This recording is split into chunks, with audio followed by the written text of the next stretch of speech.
From this to this. Opo, nagpausok ako dito sa bahay. Kasi naman kung ano-anong insekto na yung pumapasok dito. Kaya bago pa sila dumami, uunahan ko na sila. Pero hindi ko naman inakala na ganito pala yung pest control. Pati yung artificial grass namin, tinanggal. At sana talaga tama yung desisyon ko. At eto nga, ang aga ko na naman gumising.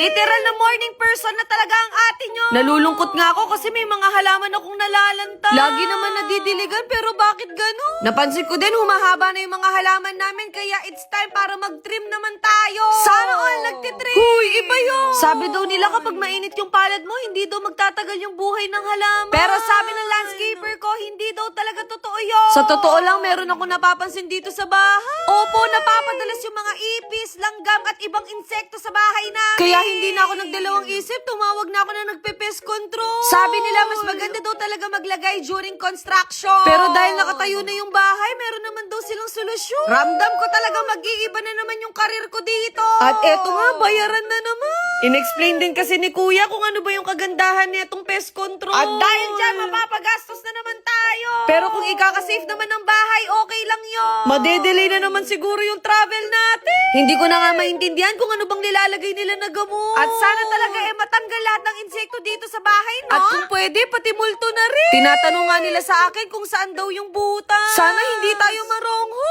Eto daw yung tinatawag nilang ceiling treatment. Naglagay na din sila ng solution sa loob para hindi na pumasok dito yung mga flying anay, pati yung mga langga. Parang naawa tuloy ako sa mga insekto.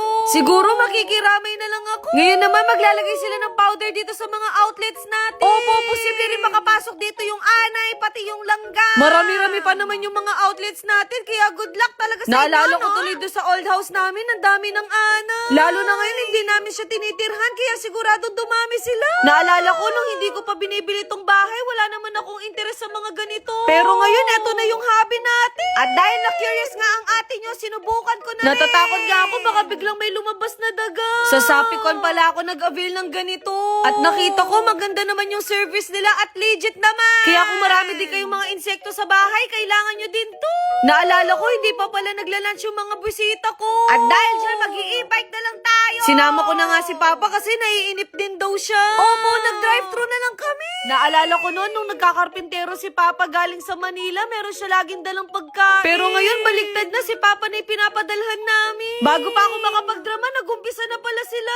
Ngayon naman, ini-spray nila bawat sulok ng bahay. Ewan ko na lang talaga kung hindi pa matatakot yung mga peste, no? Mas maganda daw ginagawa to every 3 months. Ngayon naman, mag-i-inject sila sa mga kahoy. Eto naman yung tinatawag na wood drenching. Eto naman, hindi lang para maiwasan yung mga anay, kundi para mapahaba din yung buhay ng mga kahoy. Ngayon naman, maglalagay na sila ng mint. Yung ginamit naman na solution dito, non-cancerous naman. Opo, wala din siyang amoy. Kumbaga, mas malakas pa yung amoy ng kilikili ko. Hoy, hindi nakaka-hygienic. Wala nga silang pinalagpas, as in buong bahay talaga nilagyan nila. Kapag talaga kinagat pa ako ng lamok, ako nang mga agat sa kanila. Naku, kung alam nyo lang, takot talaga ako sa ipin. Maliban sa pagiging broken, eto din yung nagpapaiyak sa akin. At dahil tapos na tayo sa loob ng bahay, ngayon sa labas naman. Tinanggal nga nila yung artificial grass. Kailangan daw kasi nilang maghukay para malagyan din nila ng solusyon. Kasi madalas dito daw nagsisimula yung pagdami ng mga peste. Naku, kung alam nyo lang, maraming palaka dito. As in, konti na lang, magiging zoo na yung bahay namin. Kasi naman maraming insekto, kaya maraming palaka dito. Tumulong na nga ako, pero parang mas napatagal pa sila. At eto nga, nakita na namin yung mga langga. Kita nyo naman, paakit na sila sa kwarto namin. Kaya bago pa sila makapunta doon, kailangan na namin silang unahan. Ang sabi din ni Kuya, iwasan daw namin magtambak ng tubig dito. Kasi yun daw yung nagkakos ng pagdami ng lamok. Na pwede rin magkos ng dengue. O, diba? Ang dami nyo na naman natutunan. Ngayon naman, maglalagay sila ng solution dito. Mas maganda, flooding method yung ginawa para mas long-lasting yung protection. Kumbaga, hindi tayo tinipid, no? Ito din kasi magiging protection natin sa paligid ng bahay. Kumbaga, maaamoy pa lang ng mga insekto, mapapaurong na sila. Natakot pa ako nung una kasi baka mamatay yung mga halaman ko.